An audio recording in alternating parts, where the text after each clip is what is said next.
It's almost draft day. Mock draft day, at least. Tomorrow at 4 p.m. Eastern Standard Time, here on Bleach Report, there's going to be a 32-team live mock draft with 32 creators representing the 32 NFL teams. And those creators will be acting as their squad's GM. And yours truly will be representing the Pittsburgh Steelers. So for today's show, I'm going to take you behind the scenes to the war room. What's my thought process heading into tomorrow's draft? How do I got to approach this so I can give the Steelers the best chance for success?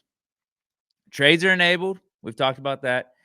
And the trade deadline is at 11:59 p.m. tonight, Eastern Standard Time.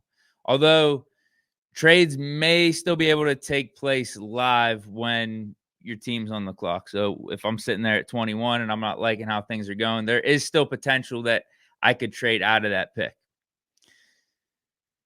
The only movement that has happened thus far before the trade deadline, I mentioned this on yesterday's show, is that the Browns moved back into the late first round. They made a deal with the Vikings, but they're going to be picking behind us. They traded their early second round pick at 33 to move back up into the late first. I think the Vikings were picking at like 24, 25, 26, something like that. So we don't really got to worry about that movement. I don't think that really affects us. We're less than 24 hours away from it. I'm seeing some trade picking stuff in the chat. No, we're keeping Pickens. Maybe I'll talk about that towards the end of the show, though. That's something that didn't even cross my mind. We're less than 24 hours away from this thing. And it would be nice if we knew who our quarterback was for this upcoming season, right? Aaron Rodgers is still not here. In fact, there was a new report that just dropped from Diana Rossini. She spoke to Colin Cowherd on his show. And she said the Steelers have no clue if we're going to sign Rodgers. There's no updates. You know how we've been saying these last few weeks whenever we've been talking about Rodgers, how, you know, there's this and that related to his situation, but still no update. Like, literally the Steelers themselves are saying, yeah, we have no clue. There's no updates at all. She says, I spoke to Pittsburgh this morning. No updates. Think about this. No updates right now at this point. As we're a week away from the draft, they still have no idea whether or not Aaron Rodgers is going to sign with them. The Steelers still want him, but I think Aaron knows he's got the leverage in this situation here, and he may just sit this thing out and wait. And what if there's another team? So I'm going to be heading into this draft tomorrow with Mason Rudolph as our lead guy in the clubhouse. That's the situation, which I'm kind of good with. Ain't the end of the world. I think we can win with Mason. But we don't know about Aaron Rodgers. It's just Mason Rudolph and Skylar Thompson in our quarterback room right now. So you know how Omar Khan, whenever he's given some interviews, he typically says every option's on the table. We're going to be exploring every avenue to improve this team. I think that's sound advice. So me as the acting Steelers GM for this mock draft, I'm going to take what Omar Khan has been saying to heart, and I'm going to do the same thing here. And obviously we need an answer at quarterback. Still no word on Aaron Rodgers. So it's my rightful duty to the city of Pittsburgh and the Steeler Nation to do the proper research and do the proper due diligence to make sure we get the right guy in this building for 2025, but also for the future. And I'm willing to take some big swings here. With us still not knowing about Rodgers and how we ended last year, how we've ended the last several years, knowing that our approach, our formula hasn't exactly been good enough. We need to switch things up. We need to take some big swings here.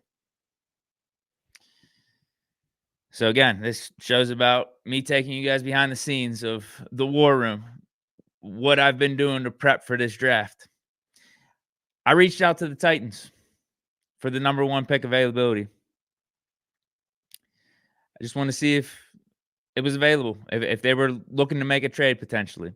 Still haven't heard back from the Titans, though. But all options, again, on the table. You got to do your due diligence. I think Cam Ward is the number one quarterback in this class. I think he's the truth. And we need an answer at quarterback. So why not inquire? Why not? Now, it would take a lot to get Cam Ward. I know. And some of you guys are talking about trading TJ Watt, trading Pickens in the chat. Now, that might have to happen to move up to get a Cam Ward. It might have to. It take some future first, future seconds, a player. So be it. I think we need a quarterback like Cam Ward. We need a guy that can go toe-to-toe with Joe Burrow and Lamar Jackson in the AFC North. I think Cam Ward could do that. We would have our quarterback for the future by making this type of move. But still no word from the Titans. I think it's a doubtful move. I don't think it's going to happen. I don't. I checked in on another quarterback, though. Again, due diligence here. I got to do my due diligence. I got to see all options on the table, right? I'd be foolish for not seeing if the number one pick is in play for a trade, right?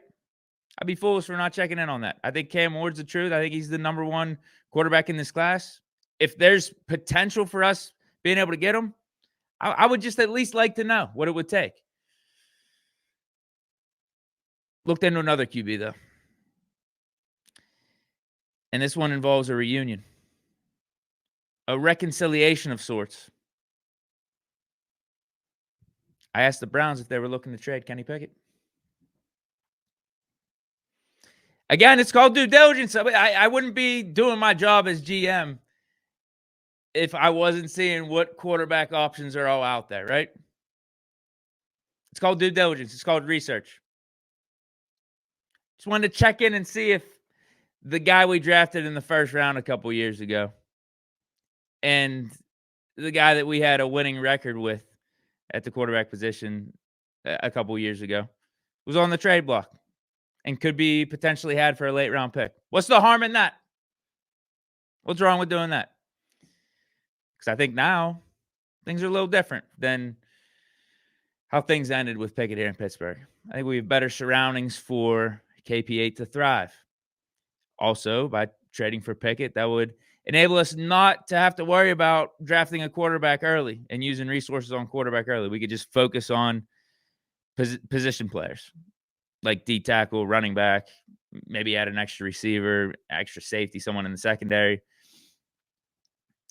But the Browns responded, and they said they're sticking with Kenny Pickett. So we know that's not happening. The Cam Ward Titans thing is still in play, but I don't see it happening. He still hasn't responded. Doesn't seem like Titans are too eager to move off of that number one pick. And it's probably going to take a lot. Not saying that I wouldn't be willing to give up a lot to go get Cam Ward, but you also can't be too desperate. You got to find the right value in these trades and in these picks. That's all about what being a GM is. So right now, I'm thinking we're just chill. With those two options, presumably the Pickett one for sure off the table, the Cam Ward one presumably off the table, I think we're good with just chilling at 21 and letting this trade deadline pass tonight. And then potentially we see how the board plays out tomorrow. Maybe we can make a live trade. I think that option's still up in the air. I don't know if the capabilities are going to be there for that. But I think it's just going to be proper for me to just chill, not trade back before the trade deadline and not trade up unless it was for the number one pick in Cam Ward. Because I don't think there's anyone else out there worth trading up for like that. It's only Cam Ward. And then trading back, I don't want to go into the draft and not have all the potential good options there. Like take myself out of picking a Shedeur Sanders, a Kenneth Grant, a Derek Harmon, or Walter Nolan, because that could happen. If we trade out of 21 and we have this late first-round pick or early second-round pick, those guys might not be available there. But at 21, at least we'll get to witness the board fall as it may. And the guys that I'm thinking at 21, this is probably about it. There's about 5 or 6 options that I'm feeling good about. It's Shedeur, it's Dart, it's Kenneth Grant, Derek Harmon, Walter Nolan. Matthew Golden, I don't even know about that. Like that would be a supreme luxury pick because we're good at receiver. If you really think about it, with DK Metcalf, Pickens, Roman Wilson, our 3rd-round pick last year, and he was supposed to be a 2nd-round pick last year. So, I mean, he's a high-end pick. He's a high-end young receiver that we have on this roster. And then Calvin Austin as our 4th guy, that's solid. That's a solid room. So Matthew Golden would be overkill, but I actually do think he's that good. I think he's going to be that legit. The speed, the route running, all that stuff is crazy. To me, he looks like a combo of Santonio Holmes and Antonio Brown. The other guy, the sleeper pick, I wouldn't mind taking at 21. This would also be a luxury pick, at least for this upcoming season, would be Nick Emanwari from South Carolina, the safety out of South Carolina. I mean, the athleticism is off the charts. And with Minka's contract being up after this year and us only having Deshaun Elliott and Juan Thornhill for this 2025 season as well, it might not be a bad idea to try to get some insurance at safety. And I think he's one of those dudes that you could still play in his rookie year, even with us having all those safeties already in-house. You could put him at slot corner. You could move him all over the place. Have him play some like dime linebacker. He's a very versatile piece. Very physical safety too. Good tackler. Just as I said, the athleticism off the charts. He can hang pretty decent in coverage too. That's a guy I would consider. But part of me thinks it would be reminiscent of like the Terrell Edmonds pick from back in the day. It's like not something we really need. Is this the smartest move right now? Should we trade back? That's how I'd feel about taking a safety there at 21. But I think this guy's better than Edmonds coming out of college. Like, I don't even think there's a doubt about that. So that's where I'm at. That's my mentality right now.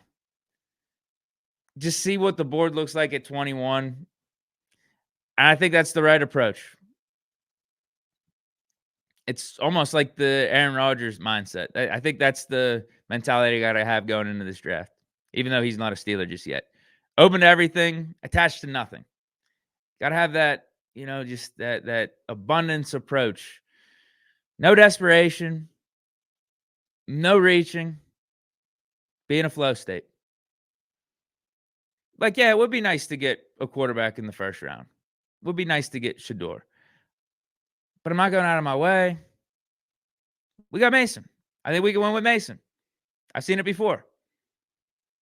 It would be nice to know if Rodgers was here, though. It could really make things a lot more clear at that position. I could honestly see what the Steelers are up against right now. Knowing that I got this live mock draft tomorrow, I'm representing the Steelers. Yeah, I'd kind of like to know if I got Rodgers. That would make things a little bit easier in the 1st round and where I want to go with the direction I want to go with this thing. But with the Steelers in real life, they kind of did this to themselves, and it seems like they're fine with doing it to themselves where they got to play this waiting game with Rodgers.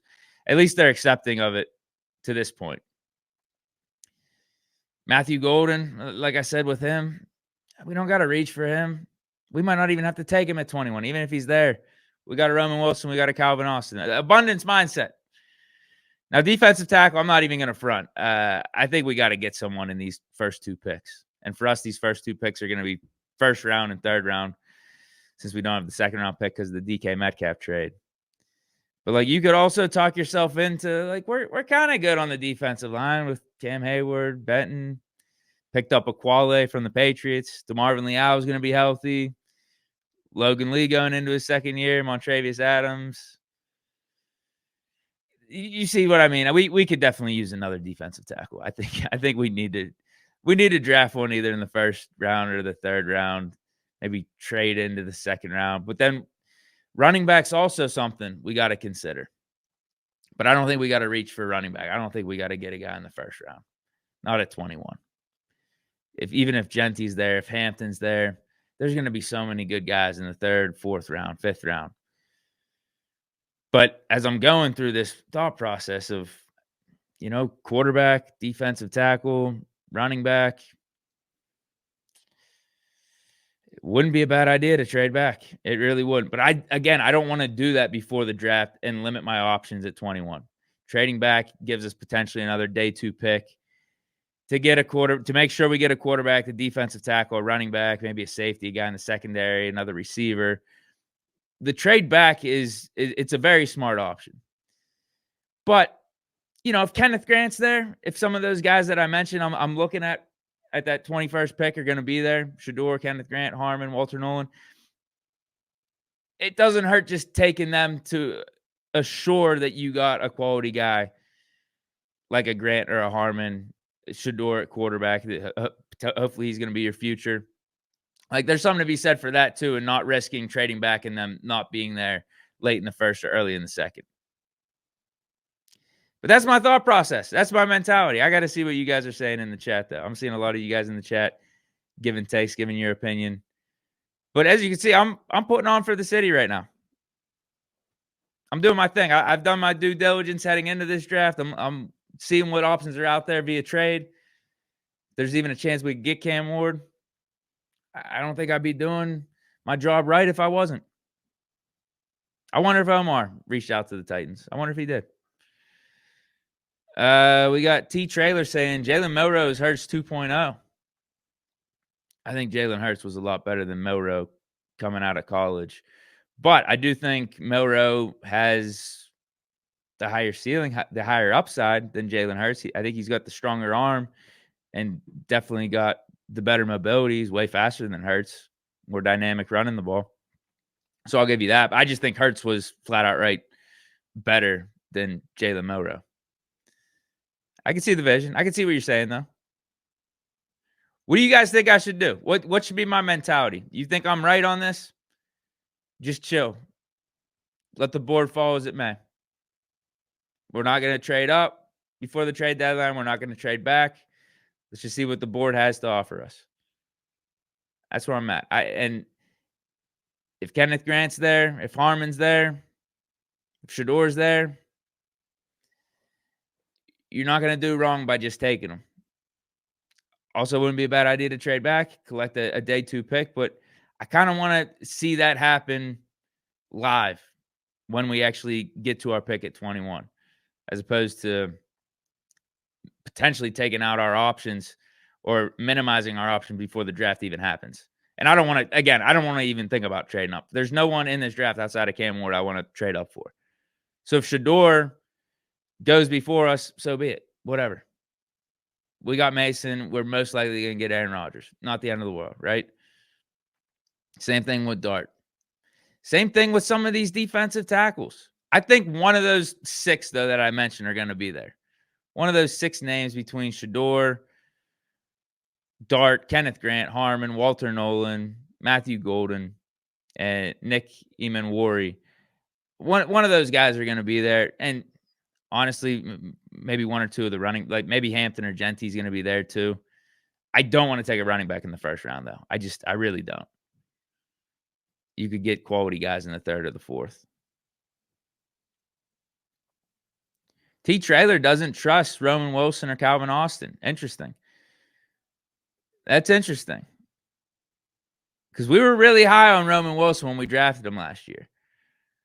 If he came out this year, where would he be selected? I think we'd be talking about him the same way. We'd be talking about him as being a 2nd-round pick. Came out of that combine running, I think it was a 4.4. It might have been under a 4.4. I can't remember exactly, but it was at least a 4.4. Productive at Michigan, national champion, good blocking receiver, at least a willing blocking receiver. I know his frame isn't necessarily ideal for blocking, but tough as nails type of guy. And he was lighting it up reportedly in the OTAs, all the offseason programs last year at training camp. And then he gets hurt, and we didn't really see him last year. I think he got 5 snaps in that Raiders game. But I'm still high on him. For our 3rd receiver, our 3rd/4th receiver between him and Calvin Austin. And Calvin Austin showed me something last year. He got what, like 500-600 yards? I don't think he's getting any slower. So, I like Austin too as our 3rd or 4th guy, him and Roman Wilson. I think that's pretty solid. With DK and Pickens on the outside, we still got Muth at tight end.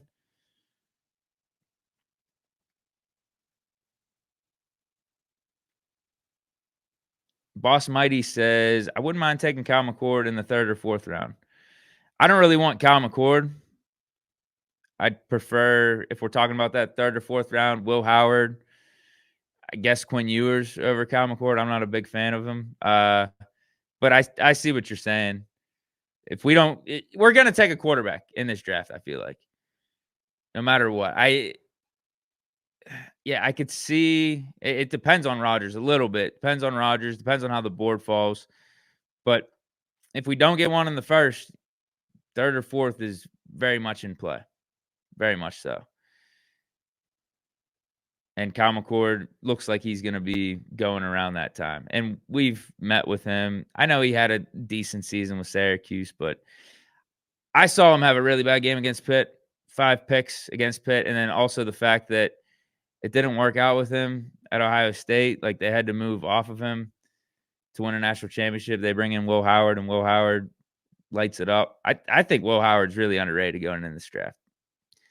I think if you get Will Howard in the third or fourth, that's a steal. What does the dude do bad? I'm still trying to find the knocks on Will Howard. He played with a good Ohio State team. That's all I'm seeing. But he played good with that team. He won a national championship. When the games got brightest, when the opponents got the toughest, he played his best. Good arm, mobile, good leader. I don't see the knock. Big, like he's what, 6'4"? He runs it like a tank. I don't know, man. I think he'd be a steal in the third or fourth. So I would rather have Howard than McCord, is my main point with that. Let me get a few more takes here before I sign off, and then next time you'll see me is tomorrow, picking for the Steelers. Time of the draft, 4 p.m. Eastern Standard Time. T. Trailer says, draft a QB. Also says, we're not going anywhere. Hold on, I lost your comment because I think you had a good take here. The chat jumped on me. He says, we're not going anywhere unless we get an elite quarterback to compete against Lamar and Burrow flat out. That's why I'm looking into Cam Ward, man. Why not? That's why I'm looking into it. I think he's the number 1 QB. Now, if Shedeur falls to us, fine. You take a chance on Shedeur. I think he's the number 2 quarterback. Dart, you could see the traits there with him. Milrow, same thing. Like, I think with some of this stuff with quarterback, it's like you're throwing darts at a dartboard. You're giving yourself the best chance at success. And if we have Rodgers in-house, I think you're giving yourself the best chance at success for 2025. I don't think there's necessarily a quarterback in this draft that gives you a better chance to win now than Aaron Rodgers, even after his so-called down year with the Jets. So with getting Rodgers and potentially drafting a quarterback, you're trying to cover all your bases there, which, again, it would be nice if we knew if Rodgers was going to be here or not before the draft. It would make things a little bit easier. I think you could have a clearer vision, a clearer plan with all this stuff.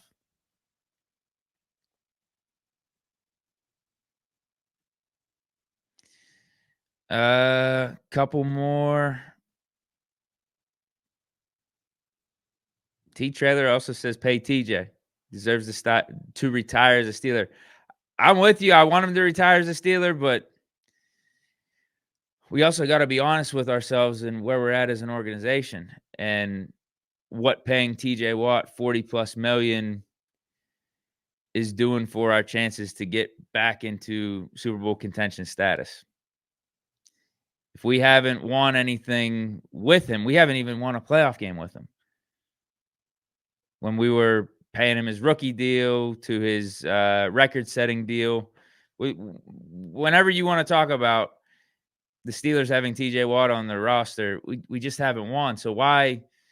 Because Myles Garrett and Max Crosby got their deals, does it make it that the Steelers have to pay TJ Watt that money and more? For the story, for the good sentimental feeling, the vibes and stuff, yes, we want TJ Watt here, but we also got to look at what it's doing to our roster and how it is going to be helping our chances get back to where we need to be. Because ultimately, we do need a quarterback. That's what it's going to come down to. Paying TJ Watt $40 million, all that stuff, that's not going to matter if we don't have a quarterback. I don't think TJ Watt, paying him that type of money for this upcoming year, is holding us back from getting a quarterback, because obviously Rodgers is still out there. We could draft one of these guys as well. But as the years go by and that cap hit is probably going to be getting higher as you get up to 2026, 27, 28 because of how the contract's going to be structured. Is TJ Watt going to be getting better?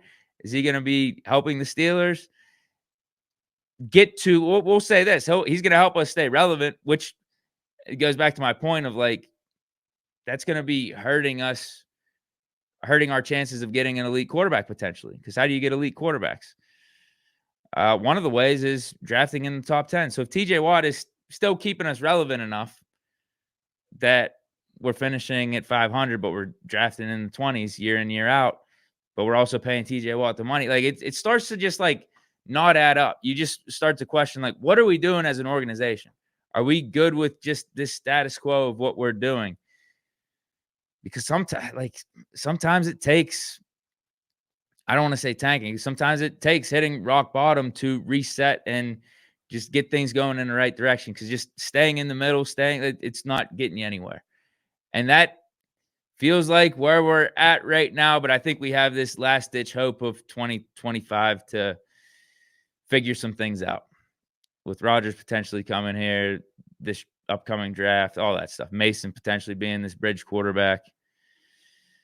But yeah, that's it for today's show.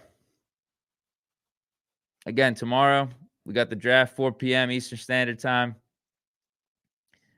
Don't think any crazy moves are going to be made between now and then. I think I'm just going to be sitting at 21, and I'm going to see how the board falls to us. But I hope you guys enjoyed. See you tomorrow. Here we go, Steelers. Stay chilling. Peace.